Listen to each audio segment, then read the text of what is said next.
The sleek, white limousine gleamed under the bright lights of the Harrington Hotel, one of the most prestigious venues in the city.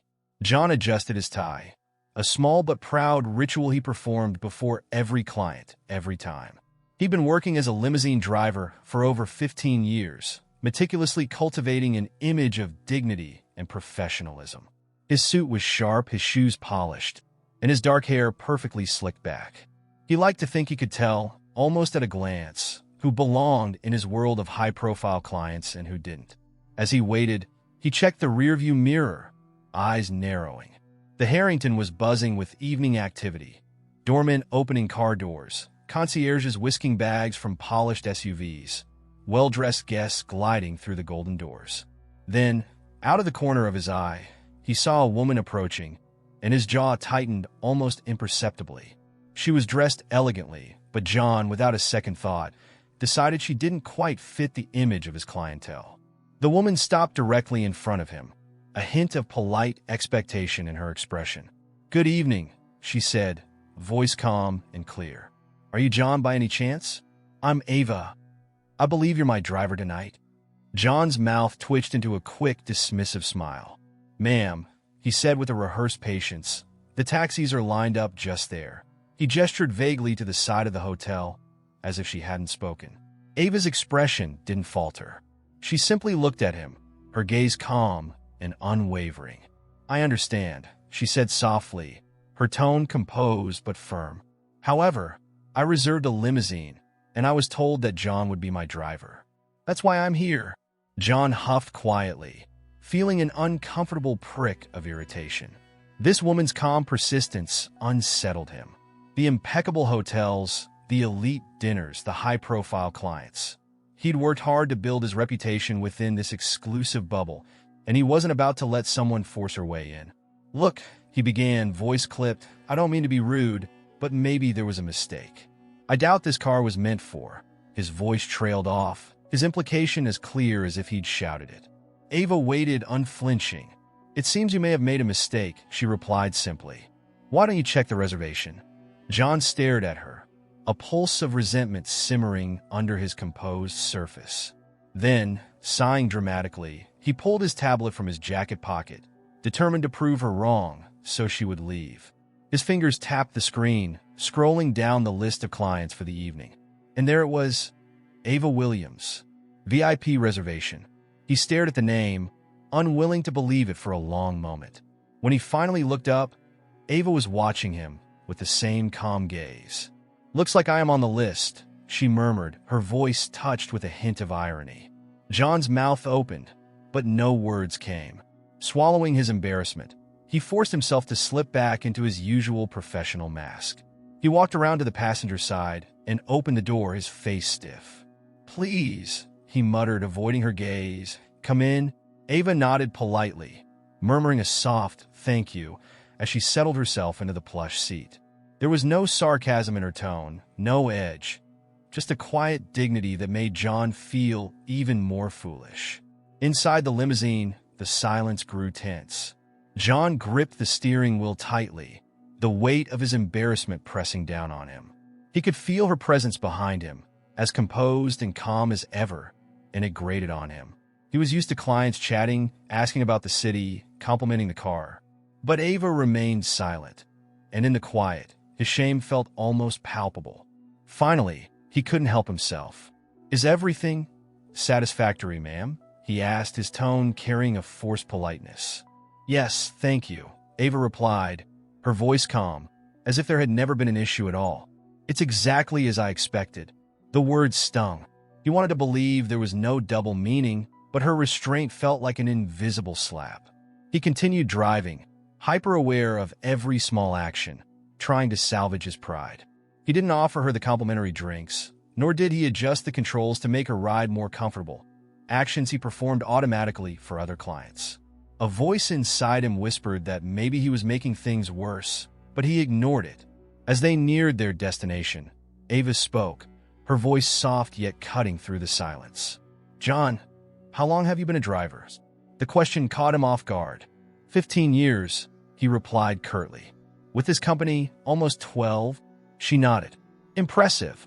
I assume you've worked with many types of clients in that time? John bristled, sensing an unspoken accusation. Yes, quite a few. Then I imagine, she continued, her tone cool, that by now you've learned to treat each one with the respect they deserve, regardless of any assumptions you might have. Her words were spoken lightly, almost conversationally, but they sliced through him. The shame he'd tried to bury flared up, and he felt the heat in his face, despite his attempts to keep his expression neutral. He'd encountered difficult clients, but none like Ava. Her calm, her dignity made her untouchable, and it only highlighted his failure. When they finally pulled up to the gala, John could feel the weight of her words hanging heavily in the air between them. Stepping out, he opened the door, not meeting her eyes, wanting nothing more than for this night to end. But as Ava stepped out, the doorman greeted her with a warm smile.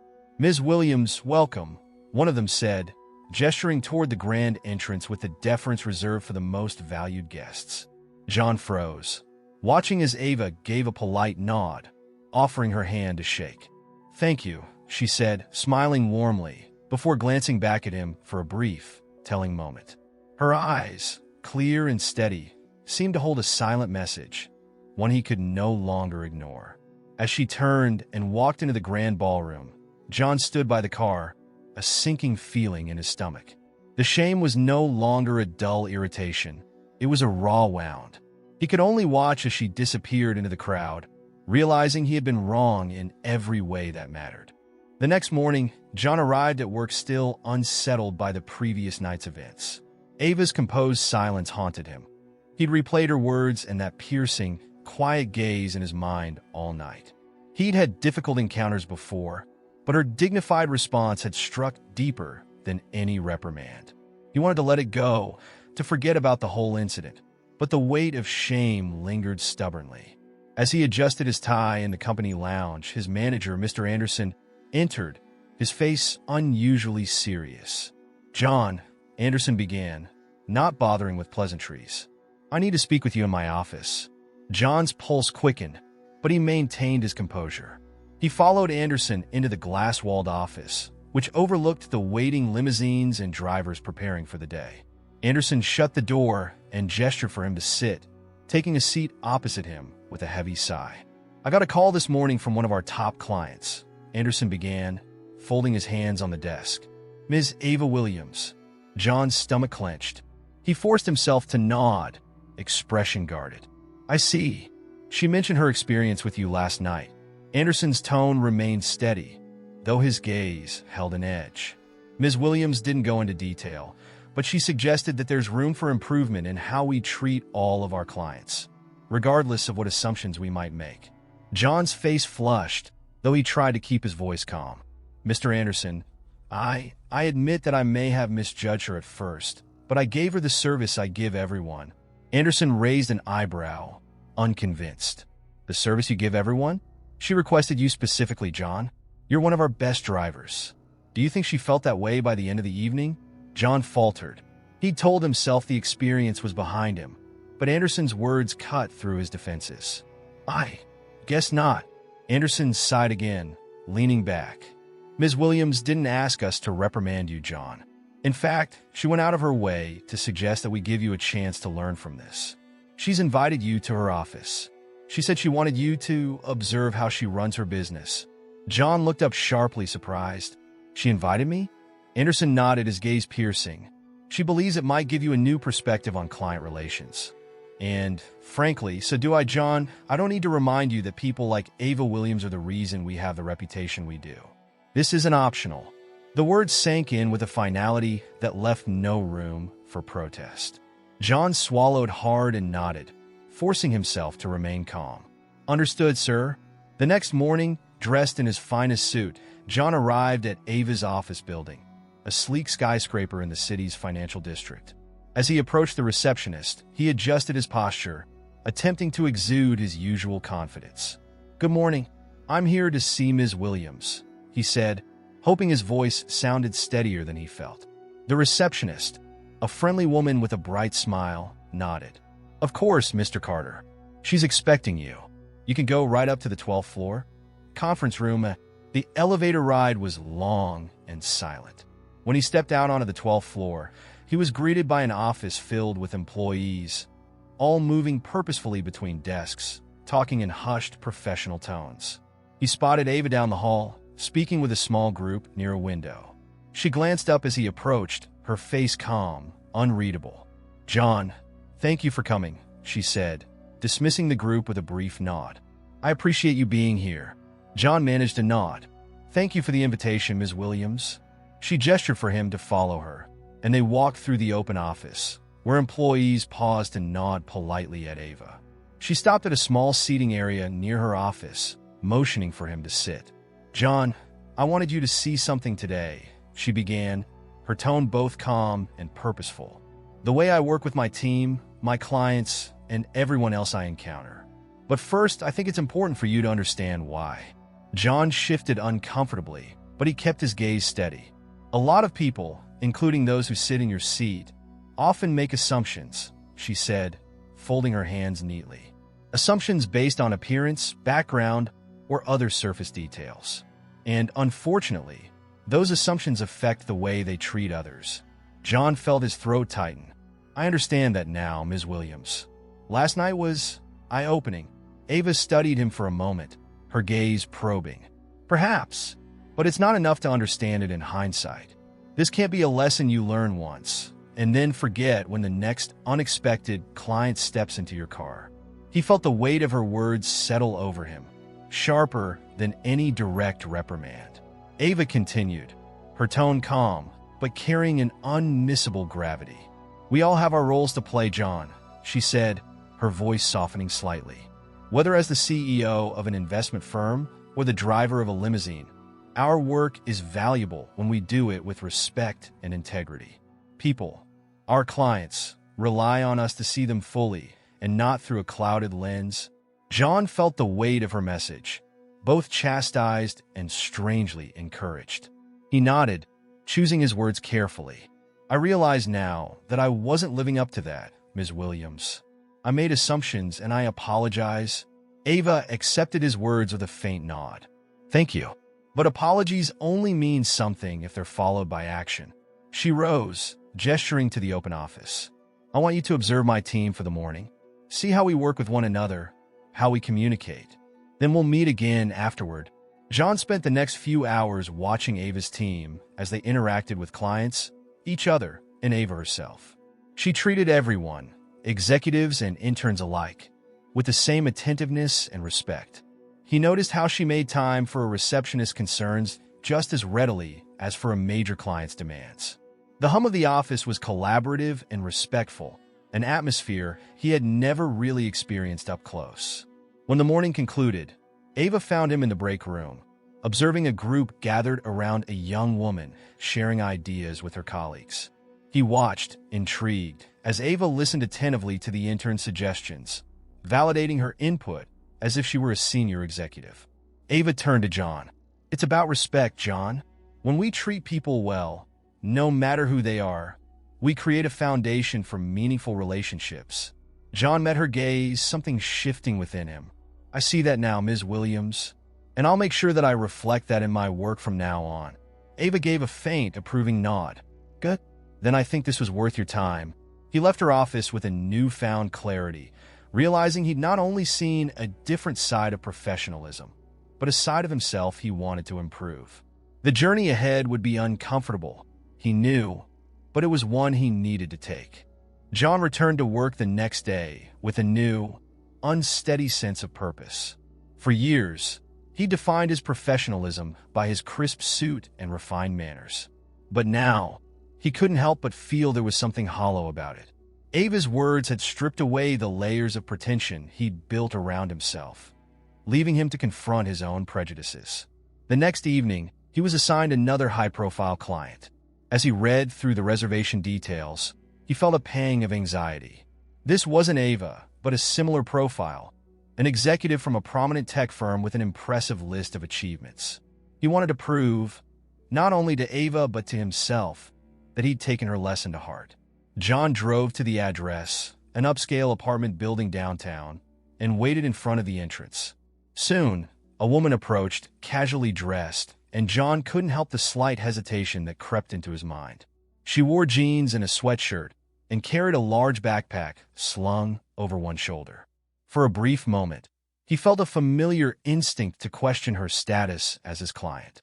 But then he caught himself. "Stop it," he thought, taking a steadying breath. He stepped out of the car, a polite smile on his face, and opened the door. "Good evening, Ms. Green. My name is John. I'll be your driver tonight." She looked up, surprised at the formality, and offered him a small smile. "Thank you, John. Just call me Rachel." As she settled into the back seat, John closed the door and circled back to the driver's seat, feeling a strange mixture of pride and tension. He reminded himself that Rachel, no matter her appearance, was a VIP client. But as they drove toward her destination, he caught her watching him in the rearview mirror. "So, John, how long have you been driving for this company?" she asked casually, breaking the silence. He cleared his throat, glad for the small talk. "Almost 12 years, he replied. "I met a lot of interesting people along the way." She laughed. "I can imagine. Do you ever get tired of it?" John hesitated. Once, he might have simply nodded, chuckling along as though this was just another ride. But now he found himself thinking of Ava's lessons on respect and dignity. "No, not really," he said slowly. "I think I've realized it's more about how you connect with people than just driving them around." Rachel's eyebrows raised slightly. "That's an interesting way to look at it," she murmured, her gaze shifting back to the city lights outside the window. They drove on in silence, but John felt a subtle shift in the atmosphere. He knew he'd passed the test, even if it was one he'd given himself. As they approached her destination, he went the extra mile, adjusting the temperature, offering her a drink, and even asking if she'd like a particular route for the best views of the city. She accepted with quiet appreciation, and when he dropped her off at a private business event, her expression held a warmth he hadn't seen in his clients in a long time. As he returned to the company base that evening, he found himself in a contemplative mood. Ava's lessons had left an impression far deeper than he'd anticipated. But just as he was hanging up his suit jacket, the receptionist caught his attention. "John," she called, gesturing to the phone. "There's someone on the line for you." "Ms. Williams." John's pulse quickened. He hadn't expected to hear from Ava again so soon. He picked up the phone, clearing his throat. "Ms. Williams, good evening." "Hello, John." Ava replied, her voice as calm as ever. "I hope I'm not interrupting your evening." "Not at all," he assured her, feeling a strange mix of anticipation and nervousness. "I heard from one of our mutual friends at the tech firm," she began. "Rachel Green. She mentioned that you went out of your way to make her ride comfortable and memorable. It seems that you're taking our conversation to heart." John felt a flicker of pride and relief. "Thank you, Ms. Williams. I'm trying my best to improve, to approach my work with more respect and empathy." There was a pause, and he could almost imagine Ava's approving smile on the other end. "I'm glad to hear that, John. It's why I wanted to speak with you again. I think you have potential that even you might not realize yet." Her words lingered, filling him with a sense of validation he hadn't known he craved. "I appreciate that, Ms. Williams. I wanted to invite you to a gathering tomorrow evening," she continued.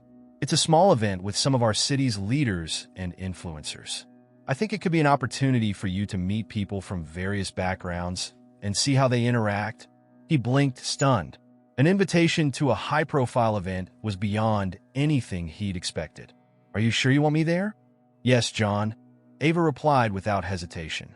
"I wouldn't invite you otherwise.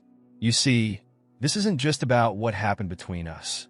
It's about understanding people beyond appearances, beyond titles or roles. You've already started that journey." The weight of her words settled over him.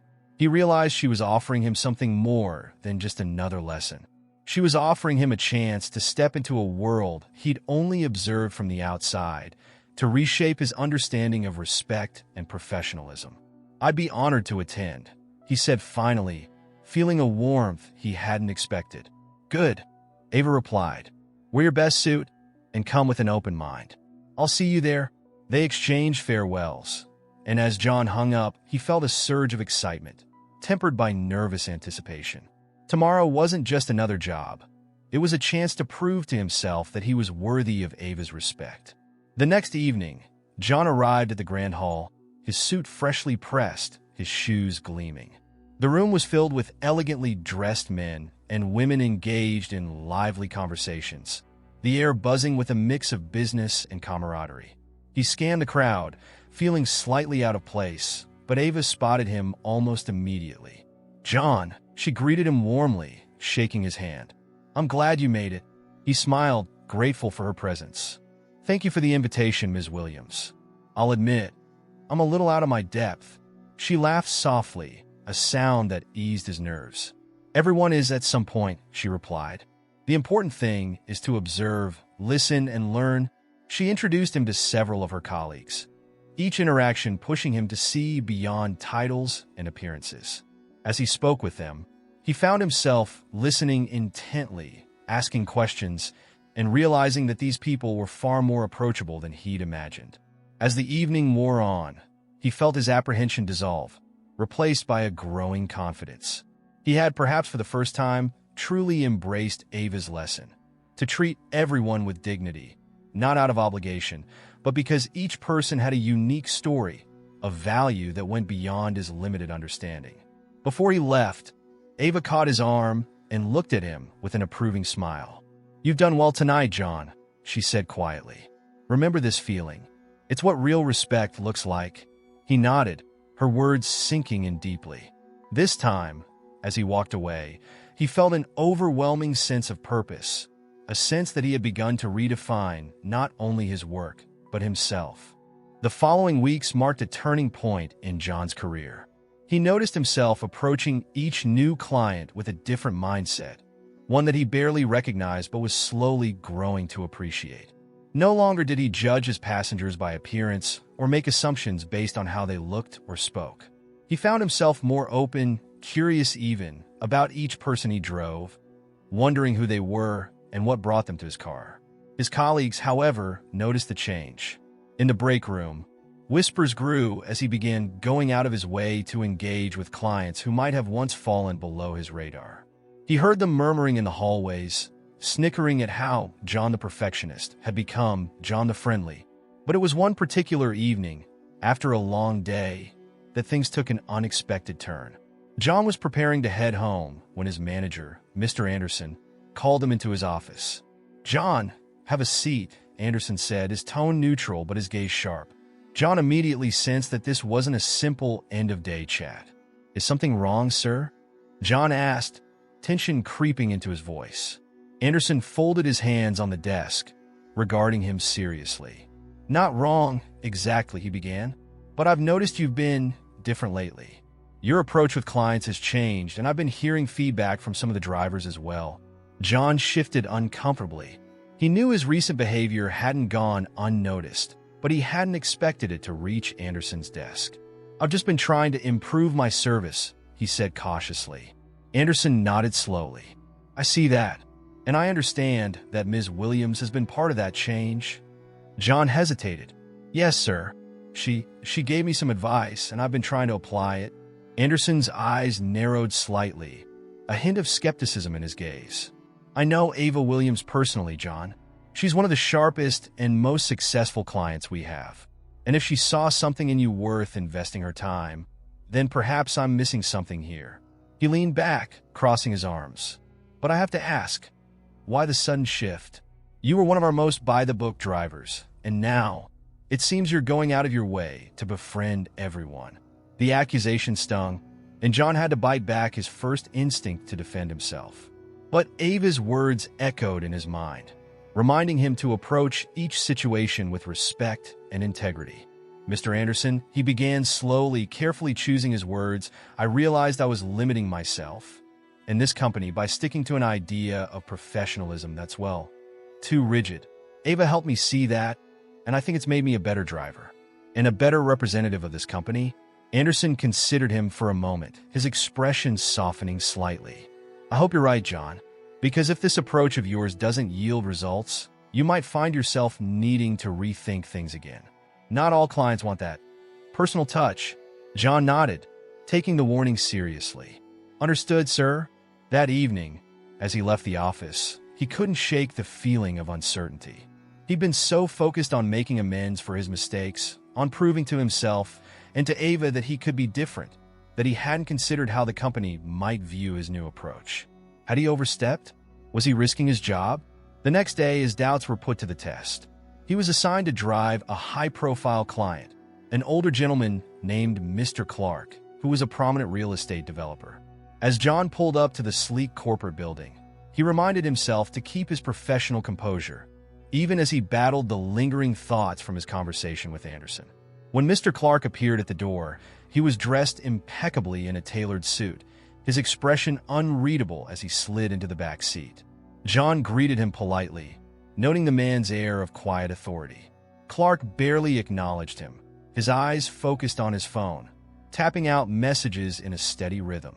It was clear he was busy, preoccupied, and John decided not to engage him further. The drive was silent, the air thick with Mr. Clark's impatience, as he muttered about traffic and glanced repeatedly at his watch. John fought the urge to apologize for the delays, knowing they were out of his control, and instead focused on driving as smoothly as possible. But as they reached an intersection, John noticed an elderly woman struggling to cross the street, her steps slow and uncertain. He glanced at the rearview mirror, seeing Clark's tense expression, and felt a momentary pang of hesitation. Should he stop? Clark was clearly in a rush, but he couldn't ignore the woman's struggle. In a split-second decision, John slowed down, allowing her to cross safely before moving on. Clark looked up, irritation flashing across his face. Is there a reason we're stopping for every pedestrian, John? John took a steadying breath, choosing his words carefully. I apologize, sir. I just wanted to make sure she crossed safely. Clark huffed, rolling his eyes. You drivers are all the same, always trying to play the hero when all you need to do is drive. The words stung, but John bit his tongue, refusing to let Clark's impatience rattle him. They drove in silence until they reached the destination, a towering office complex downtown. As John opened the door for him, Clark barely acknowledged him, striding away without a word. John stood by the car, watching Clark disappear into the building. Despite the man's coldness, John felt a quiet satisfaction. He knew he'd made the right choice, even if it hadn't been the popular one. Later that evening, he received a call. It was Ava. John, she said, her voice warm but with a hint of curiosity. I heard about your ride with Mr. Clark today. He stiffened, wondering if Clark had reported him. Yes, Ms. Williams. It wasn't my best experience, I admit. She laughed softly. Mr. Clark has always been particular. But he mentioned that his driver stopped for a pedestrian, and he was surprised by it. He didn't say it was a good surprise, of course, but he noticed it, and I wanted you to know that I noticed it too. John felt a surge of relief, mixed with pride. Thank you, Ms. Williams. I've been trying to find a balance. I can see that, she replied, her tone approving. And balance doesn't come easily, John, especially not in our world, where there's pressure to follow the rules without questioning them. But sometimes, it's those small decisions that define who we are. Her words resonated with him deeply, grounding him. I appreciate you saying that, Ms. Williams. I invited you to that gathering because I believed you had potential, John, and I'm proud to see you living up to it. But remember, change is a process. Don't expect everyone to understand or even approve. Just stay true to what you know is right. As the call ended, John felt a newfound clarity settle over him. Ava's guidance had brought him to a place he hadn't known he was searching for. And as he looked out at the city lights, he knew that he was finally seeing the world and his role in it with new eyes. For the first time in his career, he was no longer just a driver. He was, in a way, a steward of respect and dignity, a small but vital role in the lives of those he encountered each day. And he intended to play that role to the best of his ability. The next few weeks passed with a renewed sense of purpose for John. He felt a shift not only in how he viewed his work, but in how he approached each day, each interaction.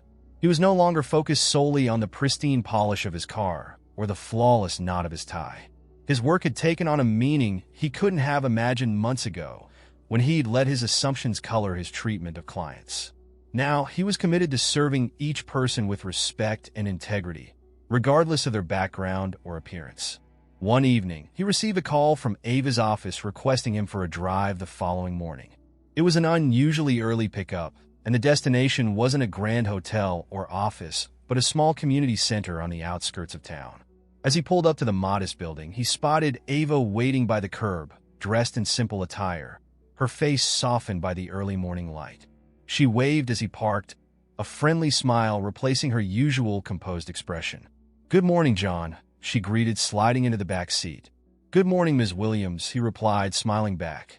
"I wasn't expecting to pick you up here." Ava chuckled, glancing out at the community center. "I volunteer here once a week," she explained. "A program for young professionals. I try to support them in navigating the professional world, finding confidence in their abilities. It's one of the things I'm most proud of." John felt a surge of admiration. Ava's commitment to others went beyond her business. She truly embodied the principles she had shared with him, applying them not only to clients or colleagues, but to the community. They drove in a comfortable silence for a while before Ava spoke up. "John, I wanted to thank you, not just for your professionalism, but for your openness these past few months. You've proven that change is possible, and that's not an easy thing to do." Her words touched him deeply. "Thank you, Ms. Williams. I owe a lot of that to you. I don't know if I would have realized how much I had to learn if it weren't for." Well, our first encounter, she smiled, shaking her head. "Sometimes, all it takes is someone willing to look beyond their initial assumptions. You did that, John, and I'm grateful to have witnessed it. I believe that your approach can inspire others in this industry, drivers, managers, everyone." As they continued to drive, Ava began sharing an idea she had in mind. "I spoke to Mr. Anderson about creating a training program for the company's drivers, something that goes beyond driving and customer service. It would focus on respect, empathy, and the power of first impressions. And I'd like you to be part of it." John's eyes widened. "You want me?" "Yes, you," she said, her tone firm. "You've lived through the process. You understand what it's like to come face to face with your own biases and to challenge them. That kind of insight is invaluable." The thought both thrilled and intimidated him, but he nodded, feeling an intense pride. "I'd be honored, Ms. Williams. Truly, I never thought I'd have an opportunity like this." "Then consider your next step," Ava said. "Sometimes our greatest growth comes from the lessons we least expect to learn. You're ready to share yours?" A few weeks later, the training program was officially launched. John found himself standing in front of a group of fellow drivers in a bright conference room at company headquarters. Faces he recognized, many of whom had whispered and chuckled about his changed attitude, were now watching him with curiosity and a hint of skepticism. Clearing his throat, John began, "I know some of you may think that the most important part of our job is keeping the car clean or getting clients to their destinations on time. And sure, that's part of it. But there's more to this job than meets the eye." He looked around the room, meeting the eyes of his colleagues. "A few months ago, I learned that we, as drivers, hold a certain power. We're the first point of contact, the first impression our clients have. And how we treat them, how we see them, it matters." He paused, drawing in a deep breath, his voice steady and genuine. "I used to believe I could tell who was worthy of my best service. I made assumptions, but I was wrong, and learning that was hard. But I had the chance to see what respect really looks like thanks to one of our clients, Ms. Ava Williams. She reminded me that every person has a story, and that our job is not to judge, but to serve each one with the same respect we would want for ourselves." There was a murmur in the room, and he could see nods, some faces softening as his words resonated. Every ride we give, every interaction, is an opportunity to treat someone with dignity, regardless of what they look like or how they dress. It's a lesson I'll carry with me, and one I hope you'll consider too. When he finished, the room erupted in applause. He felt a weight lift from his shoulders, replaced by a profound sense of accomplishment. He looked over to see Ava standing near the door, watching him with a warm, approving smile. Months later, John's reputation within the company was transformed. Drivers he once knew as colleagues now sought him out for advice.